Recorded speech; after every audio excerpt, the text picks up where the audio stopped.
Hi, Natalie. Did you get on okay? Yeah, I'm here. Oh, hi. I just want to make sure it was working in there. You'd have any issues. It's okay. I was like, I know I'm a little bit early. No, that's quite all right. And don't feel like you have to be on screen right now or chatting with me. I just want to make sure your connection's good before we You're move fine. along. So Actually, I don't know.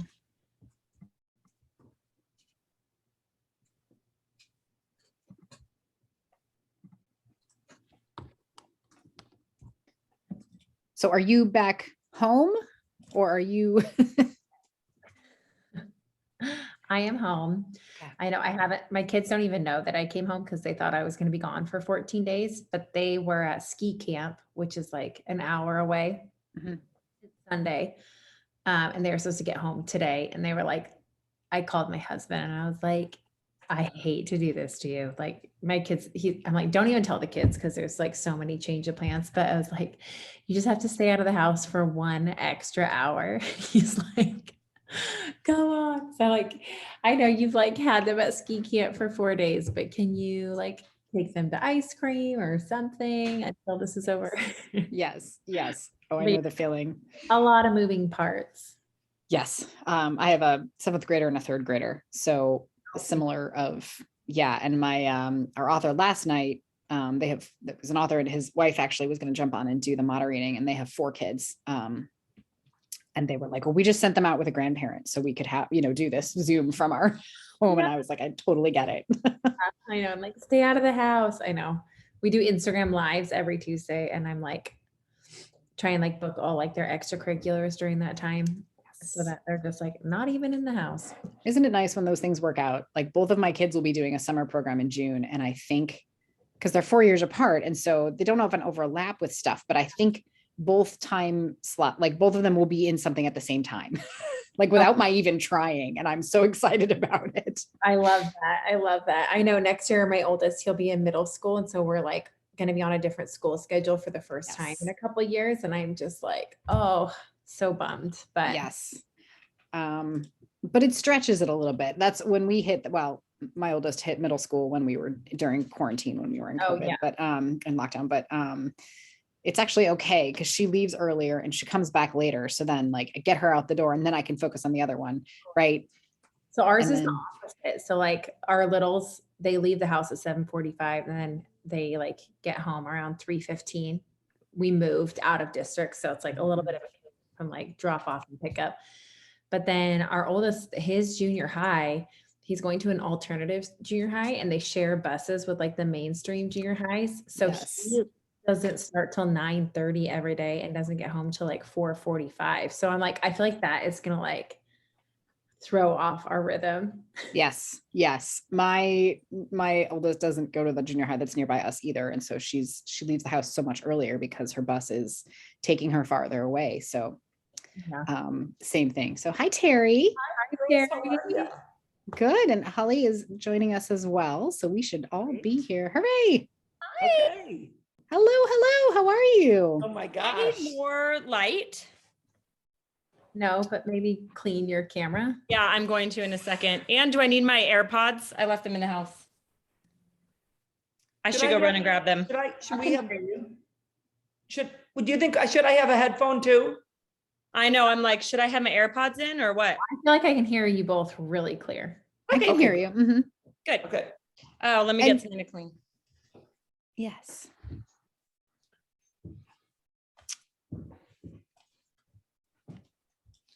It's like the book event that almost didn't happen. I know, but look at the world. We're making it work, right? This is what we're all doing. It's like the book that I don't even know. I don't even know what's going on. It's the book of so many things that almost happen, but don't quite happen. Aw. Well, I'm glad we can make this work. And Natalie, I never officially introduced myself. We just started talking when you joined earlier. So oh yeah, you're good. I'm Ginny. I'm the director of events at Anderson. So thank you both for pivoting and making this work for us. And Teri, who I spoke to last week, I'm going to introduce you as friend of Anderson's because I love it. Yeah, you know I am. I was you like, pop up in all the right places. I was like, I'm going to get that number. We're going to find out where we're at. Yes. Do it. Well, obviously, Teri, you look so nice. Oh, I bet what a little lipstick, and I got my hair colored today. So it looks so nice. thank you. Yes, yes. Well, I hope everybody is healthy and well, and I'm glad that we can continue to do this and everybody stays that way. So, Yeah. is this the whole rest of the tour then moved to virtual, or just for a portion No, of it? did you hear what happened? I heard what Jessica told me was there was a positive test in the GMA green room, but that turned out to be a false positive, right? Yeah. So you're good. It was my test. I took 2 drugstore tests after that, a rapid from a clinic and a PCR. I'm like, I don't have COVID.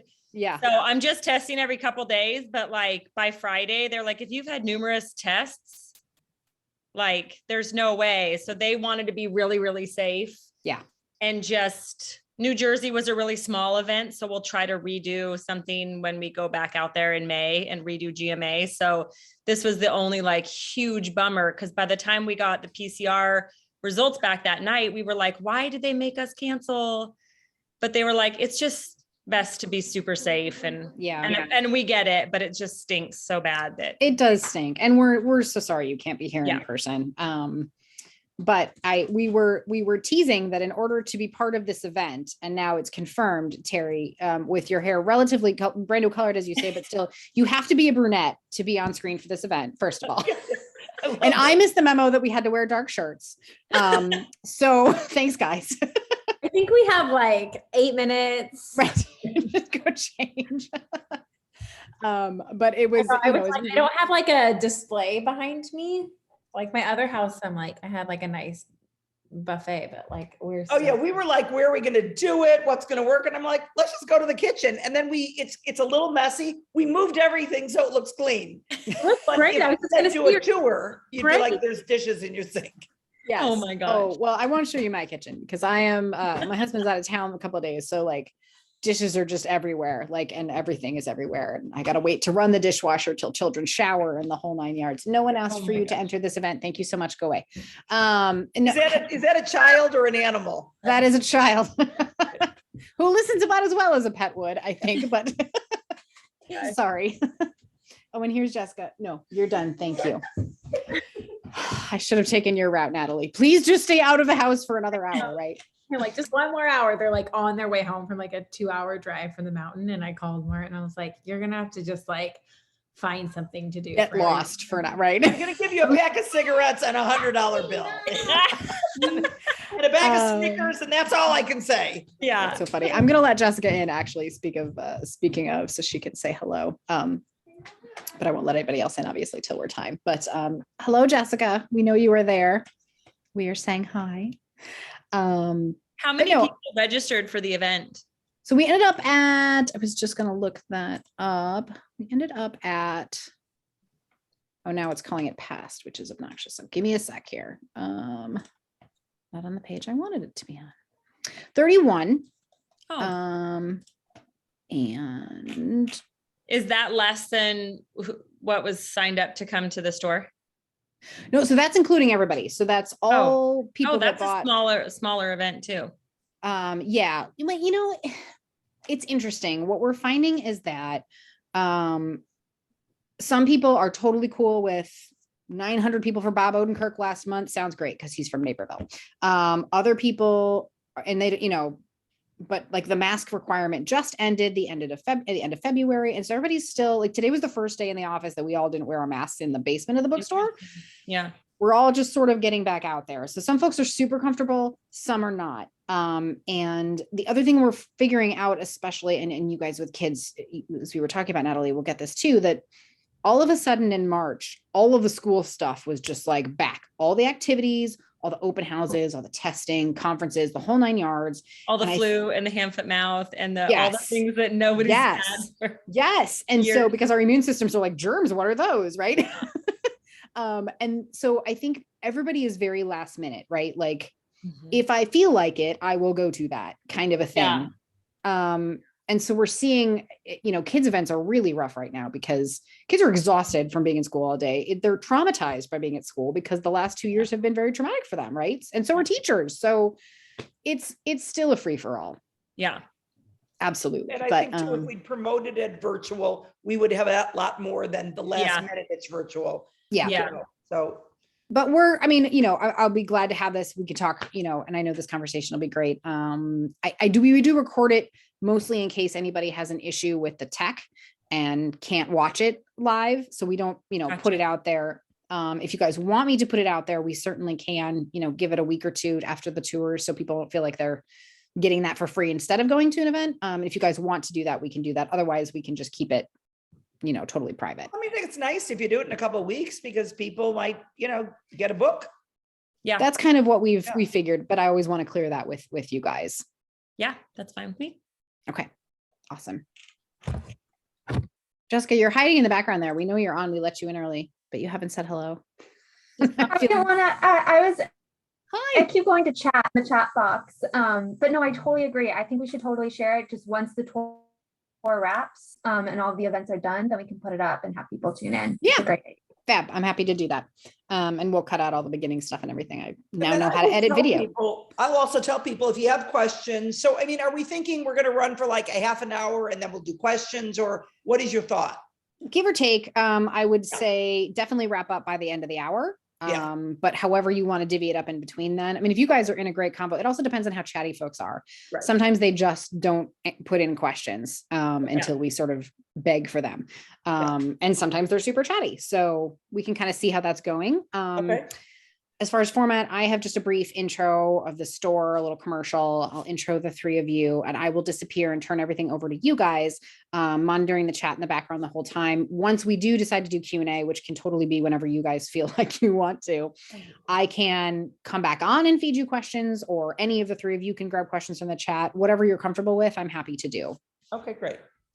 So, and I'm going to ask you guys, I mean, I want to get the whole story, and I know it's going to take us a while to unravel. It's like how you guys got started, how you guys met, the first blog, and we're doing the DIY and blah, blah, blah. And, we're having the recipes and 25 ingredients, and now we make it simpler. So, we'll talk back and forth just, and that'll take us a bit to unravel that. And the thing is, it's a great story, and it would absolutely make me want to buy a book for sure. I love the book. I mean, I love the stories and I love the kind of narrators you guys are. So we want to just kind of do that and talk about, short,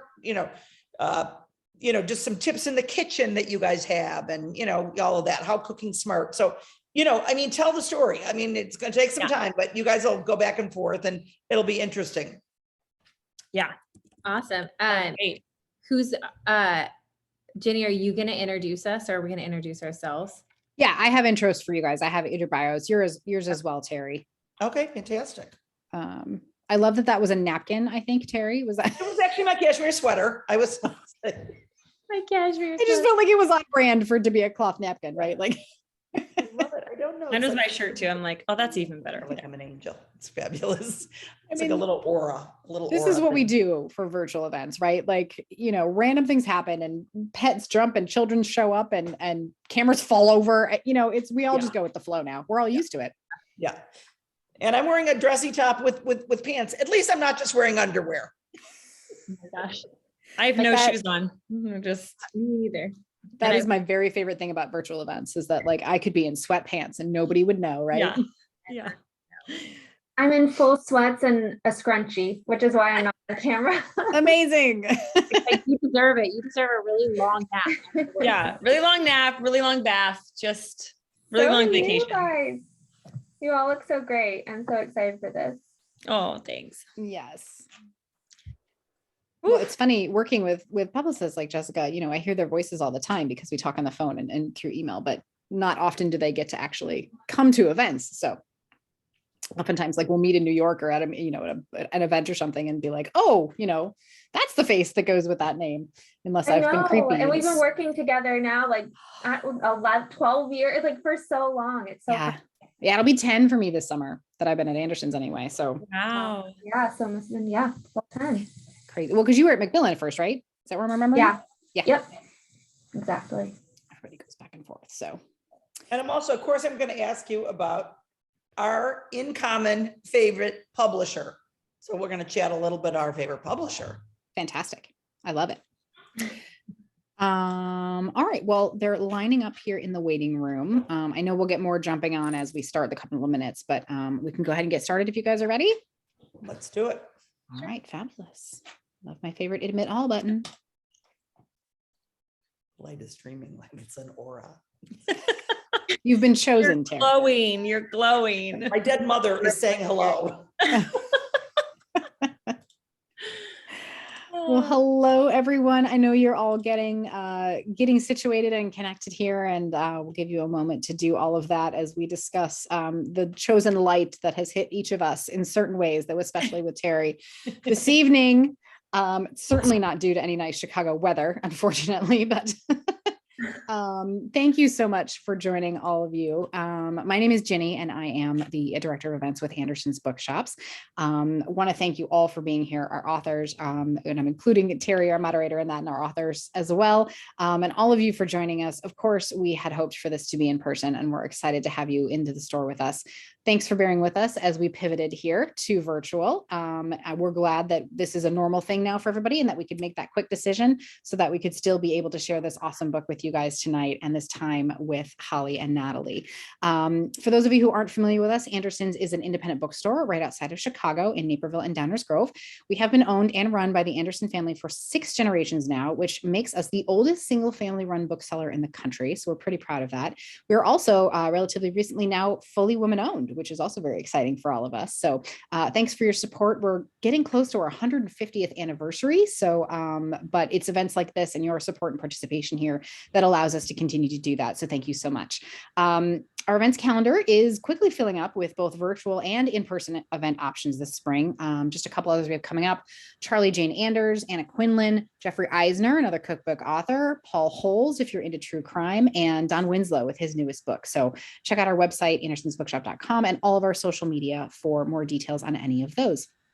A quick accessibility note: we have turned on the live transcript feature as provided by Zoom. So if you'd like subtitles or a full transcript, you can choose that using the live transcript or the CC button at the bottom of your own screen. But tonight we are thrilled to welcome the authors of The Modern Proper, Holly Erickson and Natalie Mortimer, in conversation with fellow author and friend of Anderson's, Teri Turner. Holly Erickson lives in Austin, Texas with her family, but was born and raised in the Pacific Northwest. She was 10 years old when she took her first cooking class and has been in love ever since.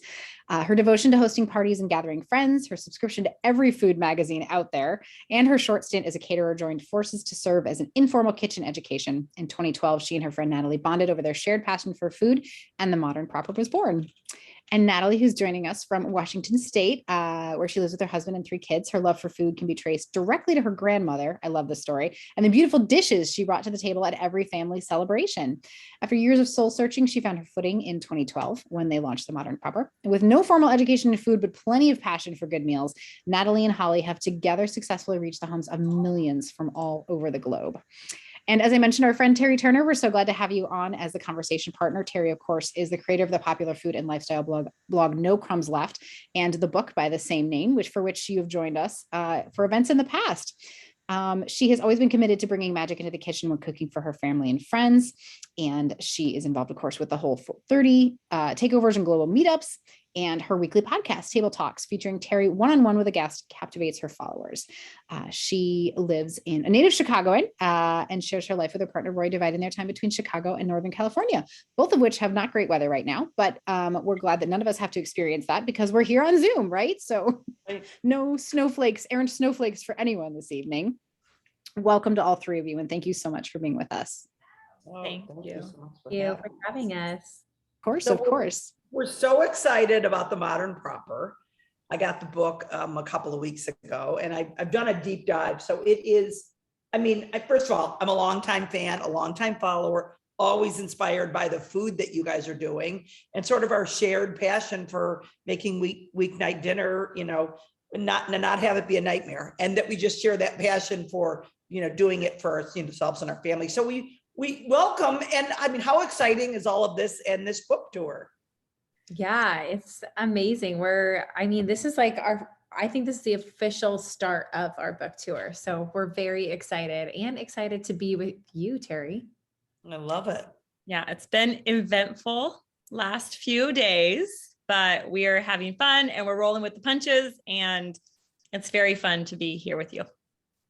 Well, I want to take it back. I don't know. Like I was trying to remember, how did I discover your account? And I don't remember, but it was like, when I first got on Instagram, because I've been following you guys for years and just always sort of like love, like your spin on things and what you're going to do. And I want to know, I mean, until 2 days ago, I thought you guys were sisters. I was like, well, clearly they're sisters and clearly sisters of the heart. But how did you guys find each other? And how did you go from, my grandmother inspires me, I'm inspired by Bon Appetit and all the magazines, to you're doing a blog together? Yeah. Holly, you want to go? Yeah, I can talk about how we met.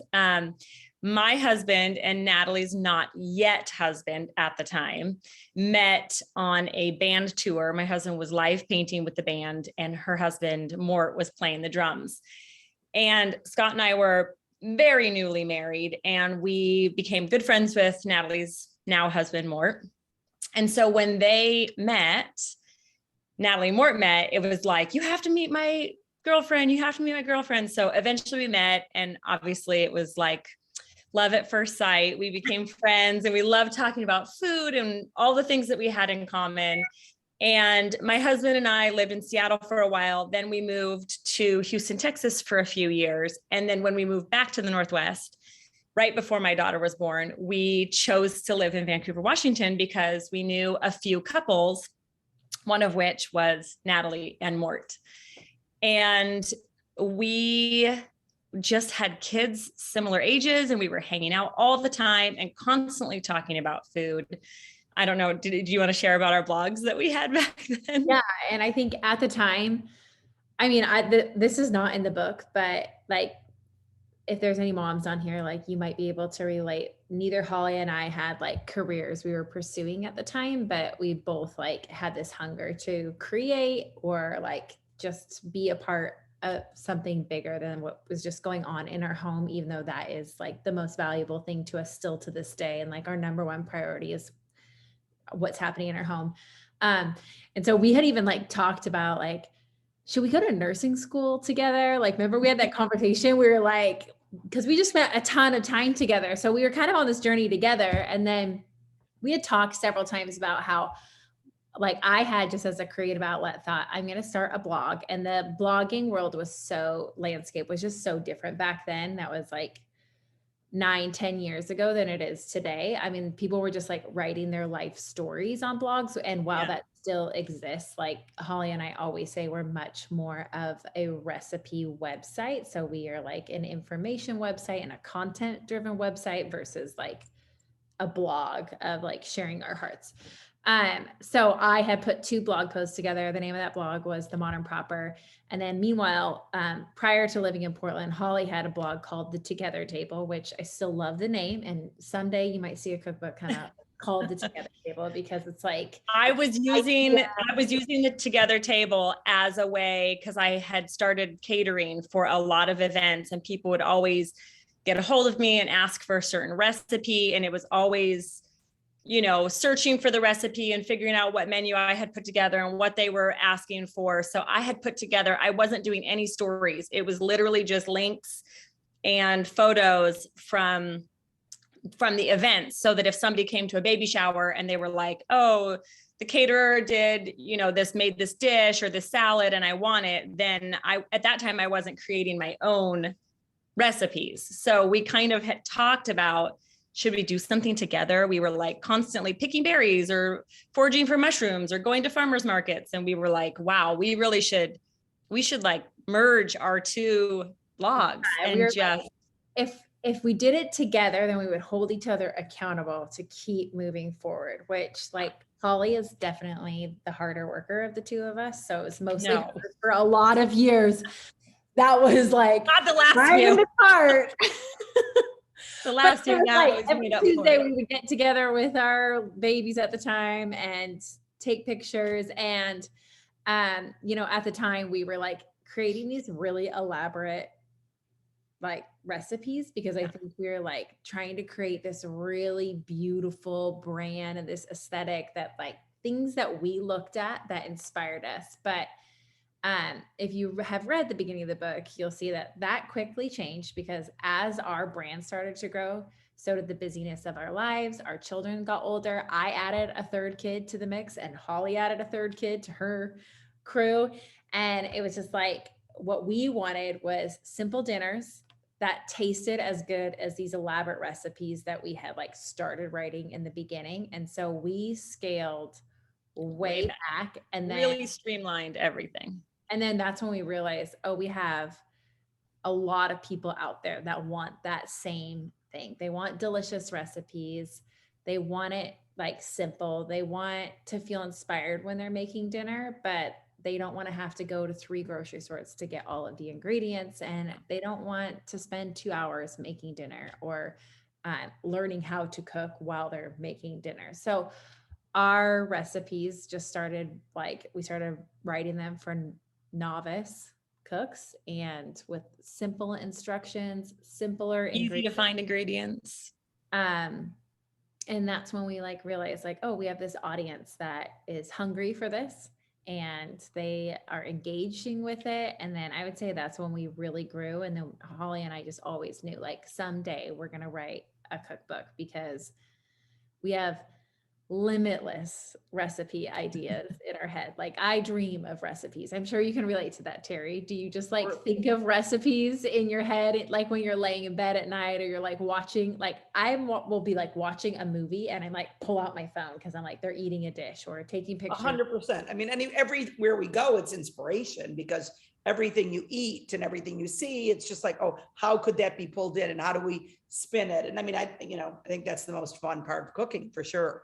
Is fun. Actually not doing it, is doing it for yourself, where you just have a time. And do you guys do that? Because certainly your busy lives, the 3 kids, do you have times that you're just cooking for yourself? And of course, everything becomes a recipe. We know that. But I'm saying, do you just have some times where you turn it off and you're I just want to make something really delicious and not have it be this moment about the blog? Yeah, I do. Holly and I just yesterday, while we were still in New York together, we went to this amazing Italian restaurant. And we were just talking about how maybe this dish that we were eating isn't the most beautiful dish. And so it probably wouldn't do great on Instagram, but this is something I would love to go home and try and recreate because it was such a memorable dish. So I think for me, I do try and carve out time, especially around the holidays is my favorite. Open a bottle of wine, turn the jazz music on, and kids are watching Christmas movies in the background. And I'm just ate it sun up to sundown for 3 days straight. I'm just all the works, all the challenging recipes, the slow cook recipes. I'm for me, that's just my happy place. I get most creative when I'm just pulling stuff out of my fridge that I'm trying to use up. I don't like throwing ingredients away. So it might be, how do I turn these leftover meatballs into something else? Or how do I use up my pickled onions that I haven't touched for 2 weeks and I need, just whatever it is. That's when I feel like I get most creative. Or if I look at a menu and I'm eating a delicious dish and I'm how can this be made into a salad? Or how can this be made into a meatball? And then it's I'll buy the ingredients and just play around with it before it becomes something for the blog or the book. Yeah, I think we all have that in common. Yeah. And one of the things I loved is you had that in the book, you have the whipping together a pasta dinner, which is great. We all can do that where we can go, fridge foraging. And, I feel that way. You've got a wonderful rice dish in the book. I feel every time you cook extra rice so that you have the rice because you can whip it out and have a fried rice with leftovers, literally in, 7 minutes. Yeah, exactly. So how did the book then come about? I know that we have the most wonderful publisher, Justin Schwartz in common. How did you go from here we are, we've got this page, because of course, that people approach them for books every day. And there are people of very popular accounts that aren't able to get a book deal. So how did it come to be that you guys, were able to make this happen? It was 2020 brought just a lot. It was a lot for everyone. But spring of 2020, right after the pandemic hit, we were actually on Good Morning America. That April, we did a virtual segment with them.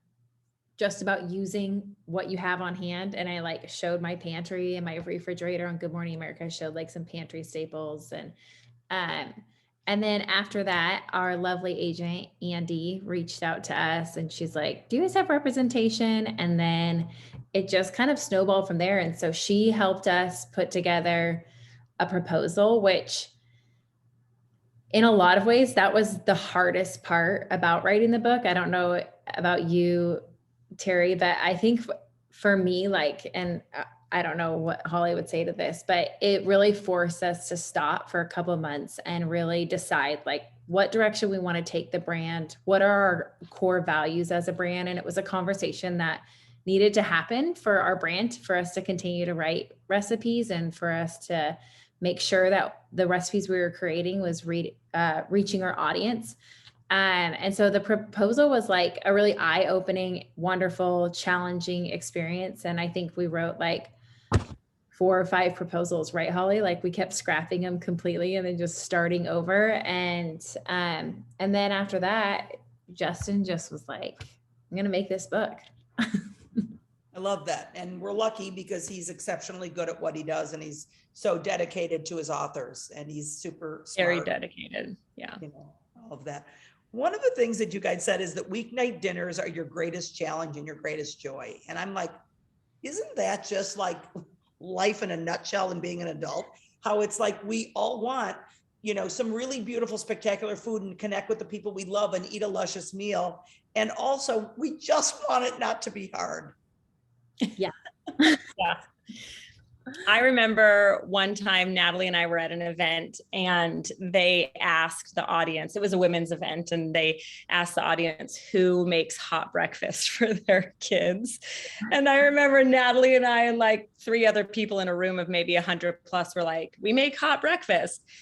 And I realized then that it's not rare, but putting a hot meal in your kids or your partner or your friend or your family member's belly is like one of the just most intimate things that we can do to show somebody that we love them. And for most people, as we saw in that room that day, most people don't do it for breakfast. They're eating an office lunch, or they're grabbing takeout, or they're packing a school lunch, or maybe a hot lunch from school. But like so many of the meals that people cook for others ends up being weeknight dinners. I mean, if you invite somebody over on a weekend, then that too. And we hope that all of our recipes can be used, you know, equal parts weeknight dinner or celebratory, have people over. But I just think it's such a great way to show somebody that you love them is cooking them, you know, a meal. And we just wanted that to be very approachable and doable. And that's part of the reason why we decided to do all dinners in our book as well. Yeah, I remember when we were writing this book or writing the proposal and like we kept like hitting a wall. We did like my husband worked for an agency at the time, and one of his friends was a strategist. So he like did a Zoom call with us and he's like, what's the problem you're going to solve?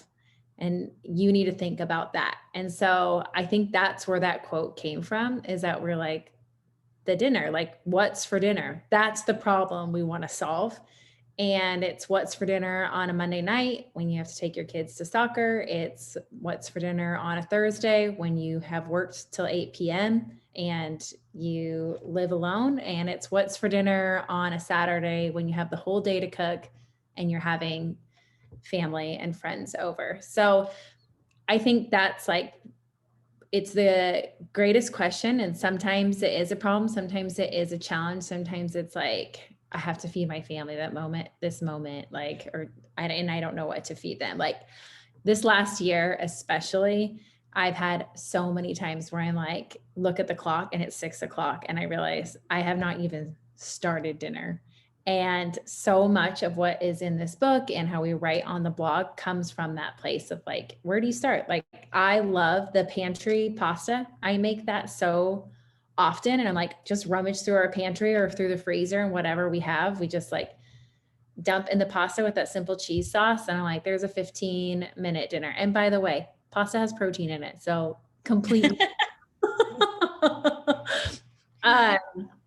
So yeah, that's like kind of where that quote came from. And like Holly said, then there's like the love piece that you want to cook something that feels meaningful and thoughtful, especially if you're serving it to other people. But even if you're feeding just yourself, like you deserve to eat well. Yeah. I think the book is like, it's so influenced with like, it's woven together with family and love. And it's like, I know that, yeah, you guys have been influenced by grandmothers. I know we've got a mother's recipe in here, the nachos. Tell me a little bit about how your families have, or if you have family members who have really been an influence for you in terms of what you're doing now.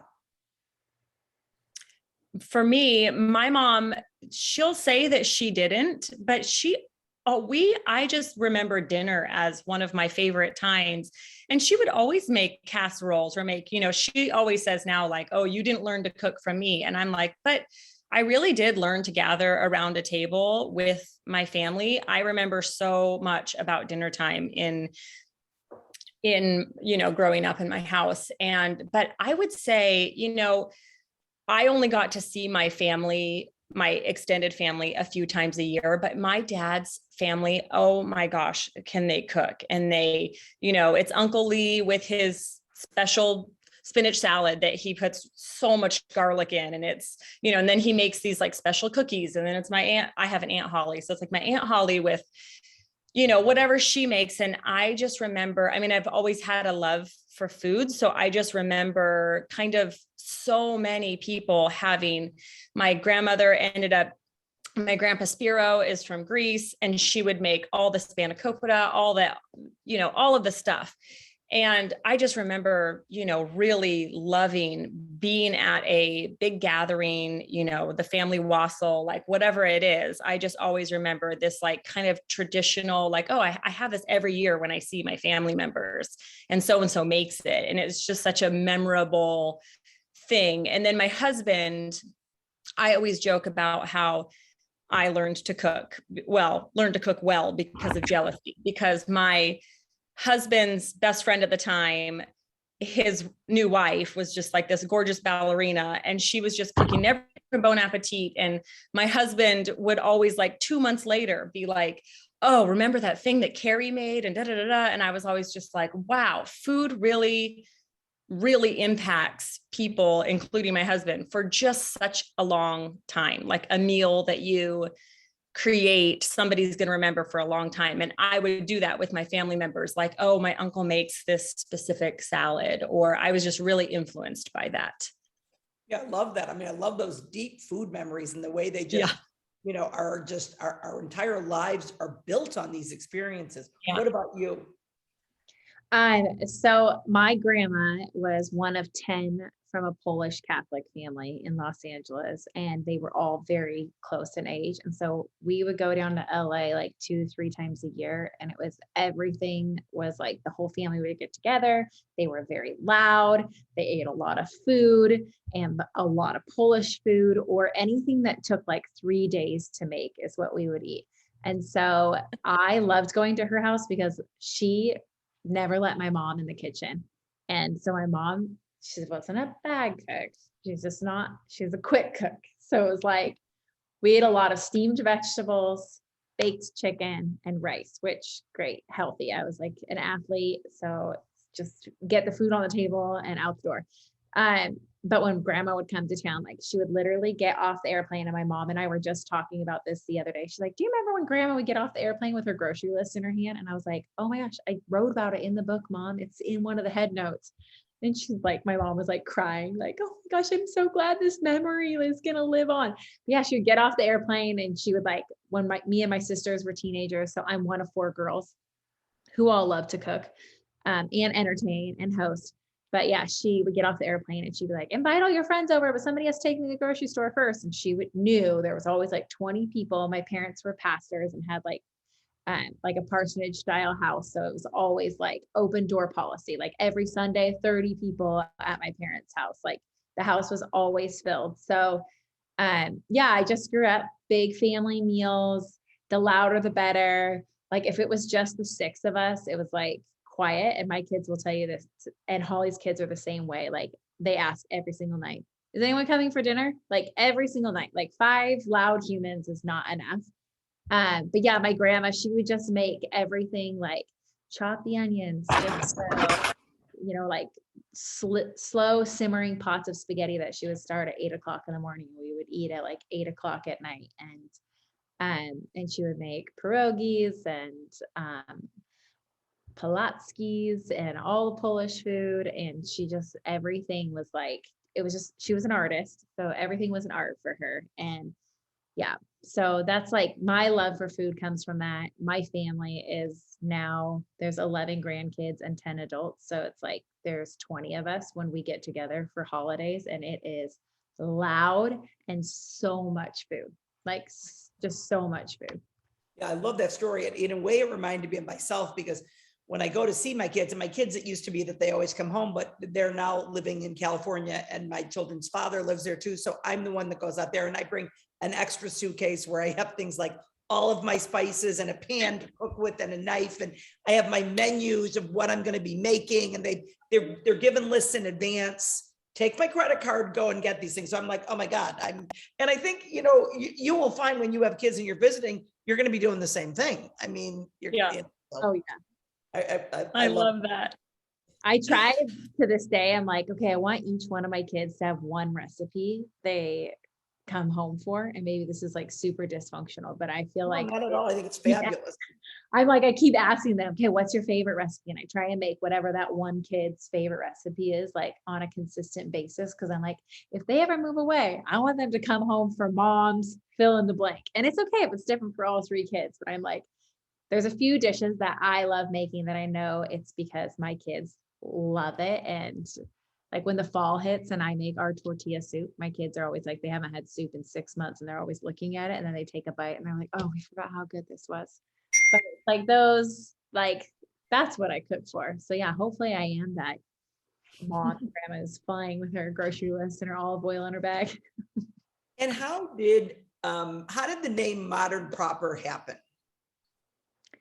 That's a Natalie story. I know, it's a me story. That just like came to me. The original tagline was, we just talked about this the other day, Modern Proper, reinventing proper for the modern homemaker. So that was back when I had like thought our blog was going to be a lifestyle brand, which it is not. And I thought like, you know what, like there's this proper way of doing this and a proper way of doing that. And so much of what my grandma taught me was about etiquette. And while culture still, there's time and place for etiquette and these rules and everything is important, we also live busier lives than we ever have before. And I just think there's a new way of like being all that you want to be in a homemaker, and not like, I'm not saying like homemaker, like that's all you do. I'm saying anyone who lives in a home obviously wants to make it a space that is beautiful and comfortable and hopefully delicious. So yeah, I think that's where the modern came from, is like kind of updating that, like we can be proper, we can be hosts, we can do all these things that we think of as maybe an old way of doing things, but like, let's reinvent that. Let's modernize that and make it accessible and unintimidating to everybody. Yeah, I love that. I think it's a great name, and it's just, you know, it's so fun now to see that it's a book. So how do you guys make important decisions, and how do you divide and conquer? And like, who is sort of like, okay, I excel at this and she excels at that. We're getting better at this. Yeah, for years we did everything together because we were together a lot. So we would get together, our kids would play, you know, they were little, and we would dream up recipes together, and we would shoot recipes together, and we would style and all of the things together. And then as our lives got busier, it was like we would schedule the time to get those things done. And we would, like, I was photographing some of them, but Natalie was photographing the most of them, but I was wanting to also share that role. But then we eventually got to the point where, you know, I was spending a lot of days sitting there editing recipes and working on other recipes while Natalie was shooting it. And by then we had hired our friend Daisy to be a kitchen assistant, and it was an office of sorts. We were at Natalie's house most times, but we it was an office, and that developed for years and years. And then all of you may know that at the beginning of the pandemic, I moved to Austin, Texas. And I took on, you're going to see how it's shifting and always shifting, but I took on for the last 2 years, the majority of the recipe developing and editing and testing. And then I would hand everything over to Natalie, and she would do all the photography and the styling. And then recently we have hired somebody, Natalie was really missing. I mean, you can speak to this, Natalie, but like being, for the book was kind of a pivotal point too, because all of the recipes in the book, we split. We were like, hey, you do half of them and I'll do half of them. So we really shared that, that role. And then it was like, do I keep going down the photography route? Does Natalie start doing a lot more of the recipes and we start splitting that load again? So we've recently switched to that, where we're both now doing half of the recipes, and we're getting some photography help, which you guys will start seeing kind of pepper in over the next couple months. But yeah, that like decisions, we make everything together. Like the business it's truly a 50-50 partnership. And like Holly and I were just talking in New York, that is so weird because there are so many parts of our lives that we share even more on an intimate level than we share with our own husbands. Like she's like, why am I having this conversation with you? Like Natalie gets where I'm coming from, but I'm like, it really truly is. We have a marriage, and it's like we are married to the mother proper and each other and our husbands that we love. But there was a book a few years back that came out called Work Wife, and it's about these relationships with like two female business owners that like, you really are like, you're in it to win it together, and you're on this journey together. And it really only works so well if you're like, she's my partner. Like we're in this marriage of sorts where we're growing this company. And we've had a lot of people tell us like, oh my gosh, we've gone on retreats where they're like, how do you run a business with another? How do you run a blog with another person? And Holly and I are always like, how do you not? Like, it's so much like easier there. We have like in almost 9 years of being together, we've like experienced babies, sickness, death, loss, like financial loss, like so much together. And I'm so thankful that in the 9 years of building our business, we've never had to stop growing the business because somebody else was always there who knew all the ins and outs to say like, okay, I can carry it for this season. And it's Holly and I have never questioned one time who works harder than the other, because we both believe in the brand so much that like we are so invested in creating and getting the content out there. Well, that's a lot. One of the things that you have said, which I just love this, which is never allow someone else's definition of proper to keep you from creating elevated meals your way, which is also just, it's just also like in life, how not to let anybody else yuck your yum, and in social media, by the way, that isn't always easy.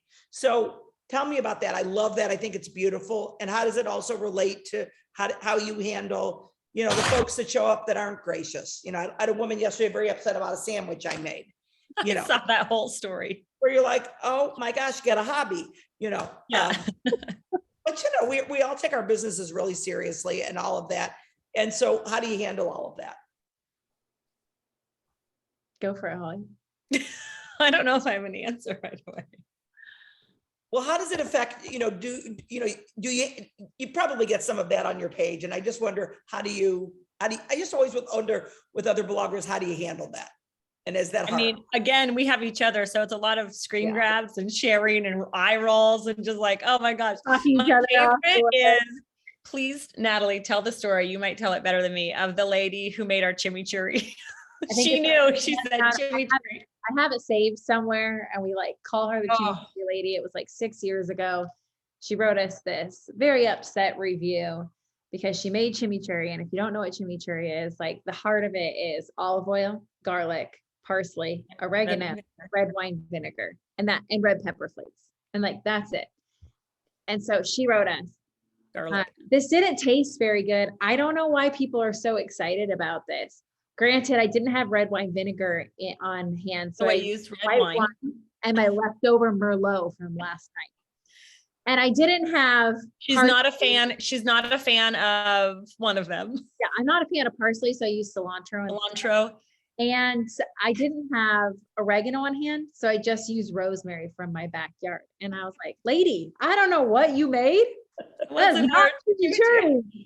So every once in a while we get the reviews from people who have like who are very upset that their dish didn't turn out, but they have used none of our ingredients. And like that you just have to laugh about. Like, Right. but on occasion, like we get the person that is like, this is terrible, it's disgusting, what are you thinking? And Holly and I, like, sometimes it's like an eye roll situation, but a lot of times we humble ourselves first and we have a recipe tester and we send it to the recipe tester and we're like, can we get your stamp of approval on this? Because like, obviously we're biased and we think it's a great recipe, but I feel like if we have an outside person who also says it's great, and sometimes she comes back and she's like, it just has too much salt. And I'm like, okay, all right, we can like tone it down a little bit.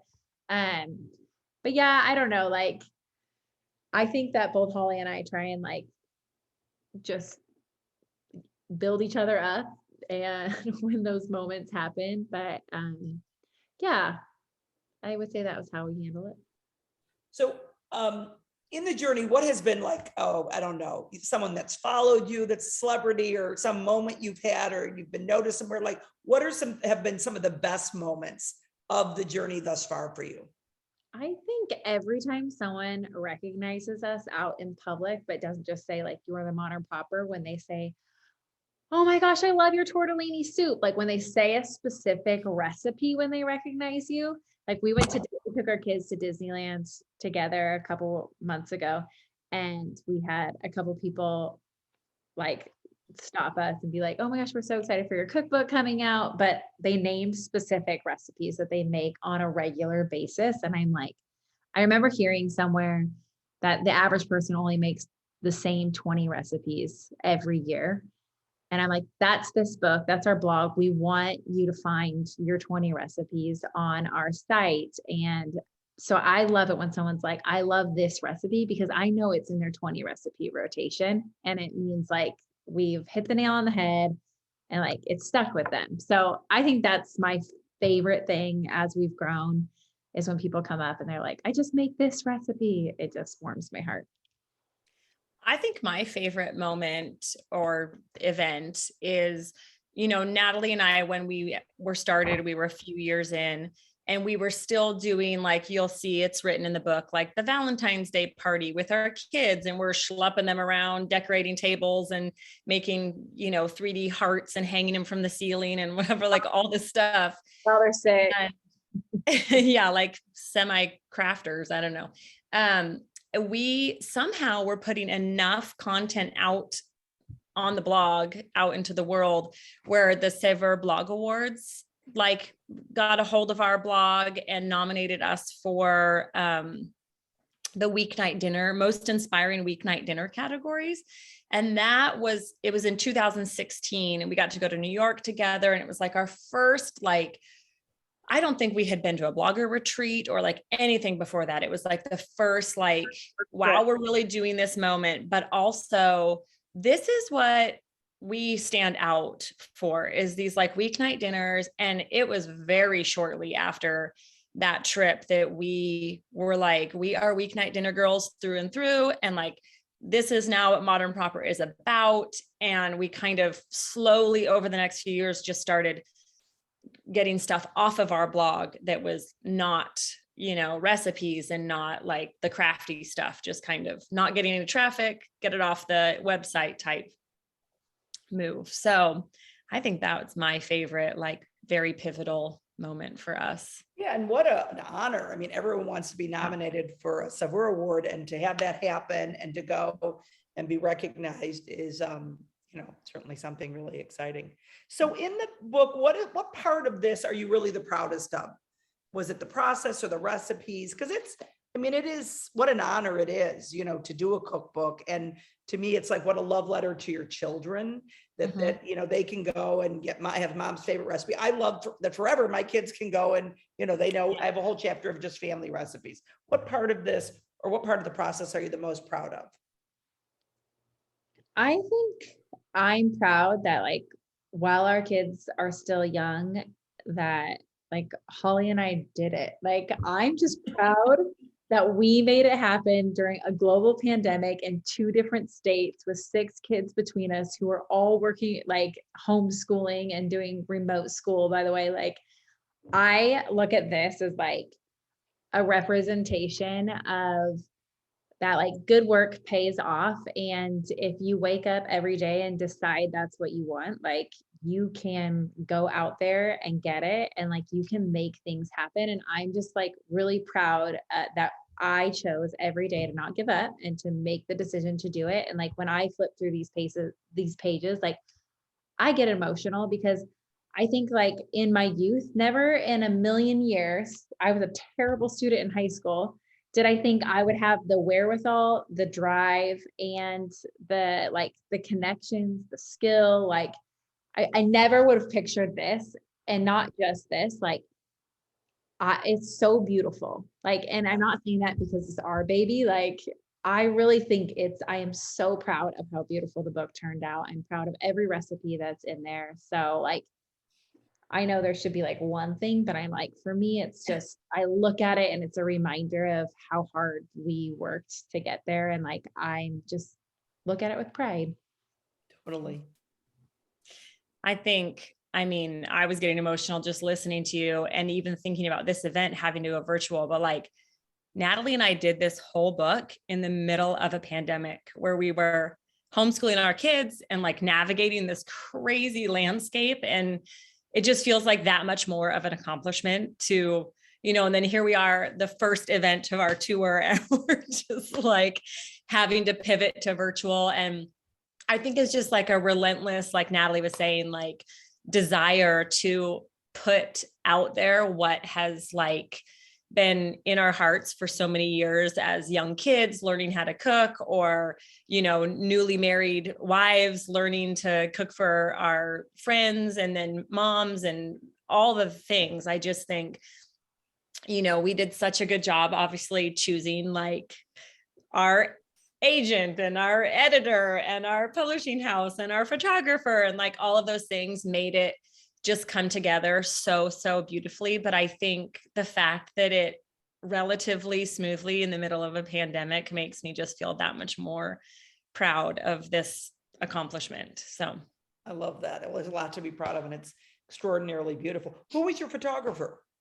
Eva Kalenko. I mean, beautiful. She just did Shaq's. I just got the Shaq's cookbook. Yeah. She did his, and yeah, she's got some real good ones. It's beautiful. I mean, it's really, and I really mean it. And there's a question here, which I love. And I want you guys to feel free to ask Kathy and Ginny and Vivian and Maria, go ahead and, feel free to ask a question. One question is, Teri has her crumbles. Do you have a name for your followers? I saw that you said crumbles, and I actually thought we need a name for our followers. I know. Well, it could be the VIPs. I don't know. Oh God. VIPs. I love that. My mother did name Egg McMuffin, but that's a story from another day. So. Oh my gosh, I want to hear it. Oh no, some other night when we're having a glass of wine. So one of the things I loved is I always talk about cooking smart, rather than meal prep, make double of something so you can make a salad the next day. And I loved some of your ideas. We can cook a tomato sauce all day, but what about taking some tomato sauce and, adding a bit of butter and making it richer? What are some of your favorites tips for weeknight eating? Your favorite hacks? For weeknight eating, I mean, like there's so many good resources out there, but I'm like sheet pans have been a lifesaver for me for like just busy nights, just like our fajita sheet pans, which that recipe is in the book. I think also the other tip is like I make proteins in large portions and then like think through them. So like I'll make a huge batch of carnitas and we'll do like salads, tacos, quesadillas, and then like even on like put it on a bun with some sauce and like make it a sandwich, or for breakfast a hash, or like chicken fajitas. Like when I make those, like I'll chop it up small and put it on nachos, or we'll eat them in a fajita, or we'll eat them on salads, or we'll just like eat the meat and the veggies, and I'll like cook up some, like, do a rice bowl or something. So I think for me, like, it's cooking proteins in large portions, because that usually is your longest cook time. And then you can kind of just fill in everything else. My favorite thing for a different event that we're going to hopefully do, we had to come up with like, what's one interesting thing about your book, like cooking tip or what you do. And, you know, I thumbed through the book a lot and I was like, we often use dressings for marinades, sauces for marinades, and for dipping and for drizzling, or like we'll use like a spice mix on the protein plus in the dipping sauce, like utilizing a spice mix or a marinade or a dressing multiple times in a recipe, I think has been one of my favorite things that I've realized that we do quite often, is like, we're going to put a little bit of the spice mix on the thing, plus in the, you know, it's just, I don't know what you would call that tip, but just like using what you have multiple times to make it like less ingredients, less, you know, easier. Right. And of course, it's that difference between following a recipe and learning to cook. And we really want people who follow us to start to use their intuition and to, you know, take some of these things and really, you know, just learn to cook on their own. Yeah. So with Easter fast approaching, are there any recipes that you'd recommend for the book, from the book, for an Easter menu? And also maybe Passover. So any thoughts you have on that? For Easter, I mean, for brunch, there's lots of egg, like there's a, I would make, baked for egg Easter dish. brunch, I would say the baked eggs. And like, if you're doing it for Passover and you are looking for an egg dish, like just take the bacon out. It's just an absolutely delicious dish either way. But yeah, I would say that the baked eggs are incredible. I'm trying to think in like, I know. brunch for Easter, but then we like mix in some protein. So I'm like, the salmon with pistachios and the grapefruit salad would be beautiful for Yes. Easter, because it just looks so So spring. beautiful. Yeah. Yeah. Okay, Justin likes a good recipe disaster story, like a recipe that you couldn't get right no matter how many times you tested it. Did you have Well, any we're of not those? bakers, so that doesn't happen as often as our friends who are bakers. I love that you're not bakers. I'm not either. Thank you. As far as the blog goes, I would think the hardest recipe I personally ever developed was our eggnog recipe.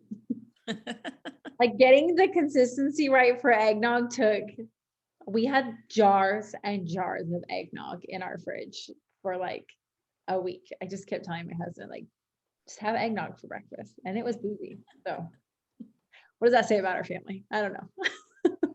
Some people want to know, what is the most asked question you get on your blog? Are you sisters? Yeah. I love it.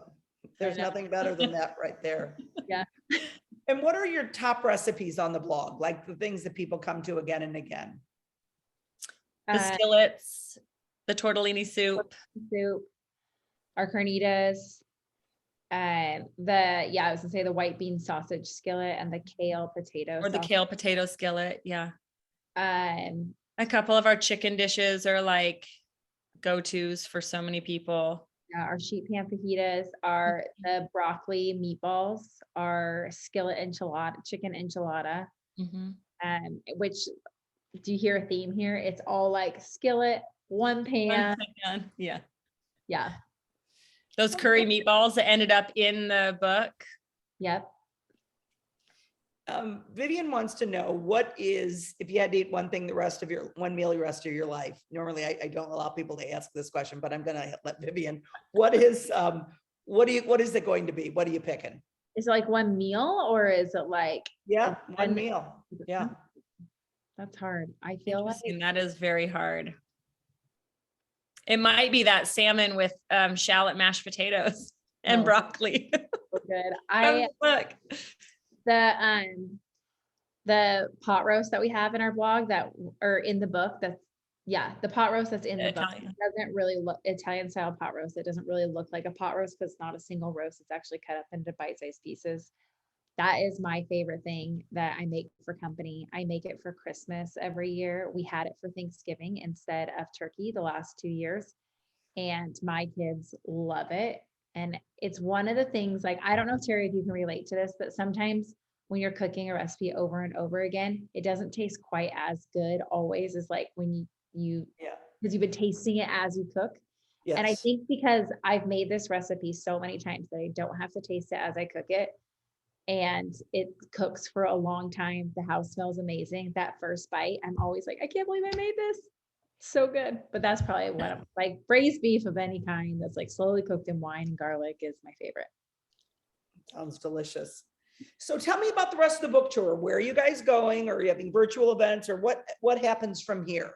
I mean, first of all, if people don't have the book, they should get the book, right? And get one for a teacher gift, or Mother's Day. It's a spectacular Mother's Day gift, or a best friend gift. But where do you guys go next? Yeah, I'll be meeting up with Holly on Friday in Austin, and then we're going to go to Dallas, where we're going to be with Alex from The Defined Dish. We're going to be with Cassie on Friday in Austin. That didn't fit. And then we're going to have our Austin friend party, which will also be super fun. Friends and family coming to that event. Oh, great. Yeah, and then take a little rest on Monday. And then Tuesday, we're going to hit up Houston with Holly's friend Cameron, which I'm very excited to meet. And then we're going to fly to Seattle, and we're going to be with our friend Danielle in Seattle. Super excited about that event. And then we're going to come down to Portland and Powell's event. we're going to do Powell's with Carly from Olive and Artisan. And then after that, we're having like a huge, what I like to call a wrap party, but now that New York has been like postponed to May, it's not quite a wrap party. But yeah, we're gonna, in my little hometown, a lot of people here that have been just cheering us all along the way, our whole journey. That's where I lived with Natalie for like many It's like the birthplace of where the birthplace of the Modern Prepper. We have a very large event there that I'm really excited about. Well, that is the most fun. So somebody is asking, where do you go from here? I mean, first of all, can we just enjoy the moment and just say, what a dream, you got here, you did this. We know the kind of unbelievable work it takes, but do you have a thought beyond this? What's next? I'm only asking because someone put it up. Otherwise I wouldn't. Yeah. I love that she says, I want another book already. Yeah. Believe me, we're already talking about a second book. We just have to see how this one does. So tell your friends and family, and we'll see if it's a hit. And if it is, then we'll definitely put another one out there. Yeah. We're not lacking for a million more ideas, but also we have some ideas for our brand. And I think that one thing that Holly and I are great at is to continue to have conversations where we are like, okay, this is not landing. What does our audience want? What does our audience want? And so I think, where do we go from here? Like, we get better at teaching people how to cook. We get better at simplifying recipes that are inspiring. We get better at making things taste delicious. And we just listen to our audience and continue to create more accessible resources for them to be successful in the kitchen. Beautiful. What's your word for, I think every year we sort of have a word that's like, this is what this year is about. This is what you're birthing. This is what's happening. What would you say your word or sort of phrase for this year is? Oh, that's a great question. What's yours, Teri? Last year is like, I really had this sort of like health year. And I would say this year it is also about rest. It's about it's about taking some time off. So for me, it's about, in a sense, not just doing all the time, but doing less. Yeah, I love that. I think for me, it's joy, finding joy in everything that I do. And I know Holly and I just talked about this recently, but it is a conversation that I've had a lot with my kids. And I think coming out of just a very difficult 2 years and still living in moments like having to switch this to virtual, and like we're not out of it, but we're like trying to come out of it. It's like, what do I actually appreciate about life when I don't feel like I'm constantly troubleshooting? So I think it's finding joy in just the small things instead of feeling the constant disappointment of how much life is changing. Yeah, that's beautiful. I love that. Yeah, I don't know. I'm not very good with like on the spot stuff like that. But I would say something along the lines of pivoting, going with the flow. I mean, it just feels like with the, reels have come on the scene, and it's like never in a million years did Natalie and I think this is what we're going to be doing, is videoing ourselves, taking bites of things and making food. But now we're like, I think people want to see more. Like we just started doing, I think we've done 4 or 5 of them, but we just started doing every Tuesday night. We've been doing a live together where we cook, we're talking about what it would look like to have a studio space, or where we can come together and cook and make magic happen. And we're just kind of constantly always talking about, like Natalie said, what is next? We've talked about a subscription site. We've talked about so many fun things. So we'll see what ends up happening, but we're just going with the flow. Well, thanks for having me to doing this with you guys. It's so Thank you much so fun. much for doing And it. tell people where they can find you. Like, where are you, all the places that we can come find you? We are mostly on Instagram. We are Modern Proper across the board, pretty much. Yep. We have a blog, and we have a fantastic newsletter that we send out once a week. And there's a team of people that work on that with Holly and I's stamp of approval. And I have to say, like, I'm proud of it every time it goes out. It's beautiful. Yeah, it's a great newsletter. Really inspiring. And then recently we're on TikTok. So there's that. Oh yeah. With our 5 followers. Well, TikTok's the whole new beast, isn't it? Oh my gosh. Yes.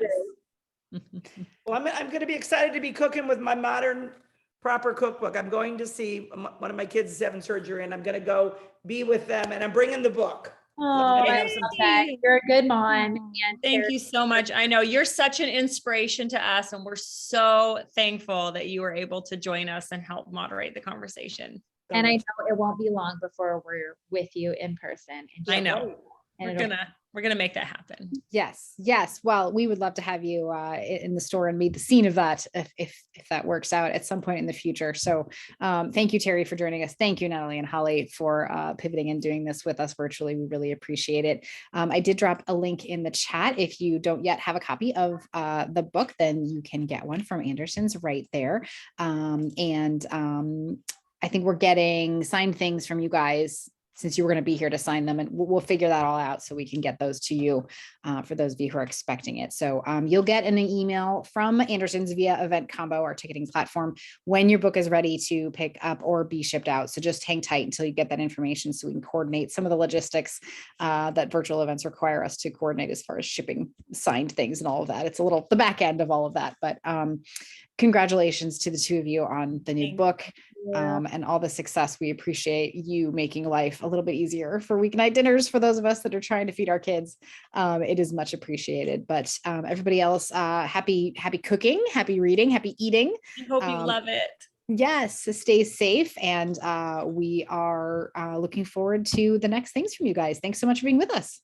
Absolutely. Thank you. Shout out to Justin. We love you. Yeah, we love you, Justin. Thank you, Teri. Yeah, my pleasure. Good night, everybody. Thanks, Good everybody. night. Good night.